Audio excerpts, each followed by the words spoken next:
going to demonstrate pipe relining and how you can get your old wastewater pipes flowing like new again. What exactly is pipe relining? It's a technique for repairing leaks and restoring the structural stability of a pipe by essentially creating a barrier. We've taken this small section of a cast iron pipe that has a crack in it as our example. As we begin, we start by scaling the inside of the pipe. Using the chains on our flex shaft, this process eliminates any buildup that might be caked on the inside of the pipe, opening it up to its original diameter and making it a more smooth surface. Once all of the scale buildup has been removed, it's cleared out using either compressed air, a vacuum, or a water jetter to ensure all the loose dust is gone. Next, we prepare our inversion gun, which inserts the felt liner into the pipe as well as our epoxy mixture. The epoxy is made up of two parts, a base and a hardener. Measuring them out based on the footage of the liner, we thoroughly mix the two together, and then, using a funnel, we pour them inside of the felt. Now it's time to evenly roll it out so that all of the felt is completely saturated with epoxy. Then, we cut off the excess and seal the end of it with a rubber band because the inversion gun uses air to blow the liner inside of the pipe. From there,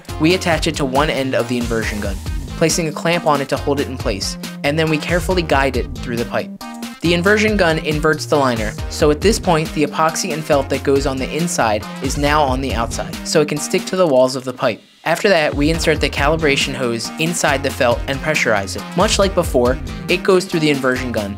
It inverts and flows inside. Going longer than the felt itself ensures that we expand the entire felt to the pipe. Air plugs, which are a plastic plug with an air hose and fitting attached, get clamped to the inside of the felt, and it's hooked up to the air regulator and an air compressor, where we fill up the hose with pressurized air. The regulator will maintain 5 to 7 psi of air pressure until the epoxy reaches its curing time, which most often will take anywhere from 4 to 8 hours. Once it's cured, the clamps and air plug are then removed, along with the calibration hose, before cutting off the excess liner where we made our connection to the original pipe.